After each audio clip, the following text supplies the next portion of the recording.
Umaasa naman ng Philippine National Police na mapapawi ang mga agam-agam ng publiko sa pagsasailalim kay Senador Rodante Marcoleta sa check-up sa third party ng UP Philippine General Hospital. Naritong report ni Edniel Parosa. Edniel? Karen, pinanindigan ng Philippine National Police ang findings at kredibilidad ng mga sarili nitong doktor pagdating sa kalusugan ni Senador Rodante Marcoleta.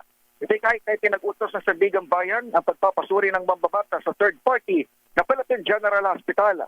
Ayon kay PNP spokesman, Police Colonel Alan Reyco, posibleng ginawa ito ng anti-graft court upang mapawi ang mga agam-agam ng publiko. Pero hindi mo na ito ibig sabihin, maduda na agad ang korte sa ginagawang pag-handle ng PNP General Hospital sa Camp Crame. Minsan ang sinita ng Sandigan Bayan kung bakit pinayagan noon ng PNP Health Service ang pagbisita kay Marcoleta gayong idinadahilan itong may pneumonia ang 72 anyos.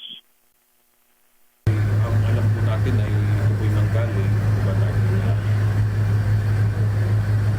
sa Sandigan Bayan 1 sa third party na evaluation po ng health condition niya. Siguro to erase any doubts or any questions regarding the health status po ni Senator. Alas 11:15 ng umaga, inilabas ng Camp Crame si Marcoleta upang ipasuri sa UP-PGH sa lungsod ng Maynila. Nakasuot ang mambabatas ng posas, protective vest at naka-wheelchair. Nang isakay sa coaster ng CIDG kasama ang PNP Highway Patrol Group. Paliwanag ko, bahagi ito ng protocol sa kahit sino mang napupunta sa kanilang kustodiya.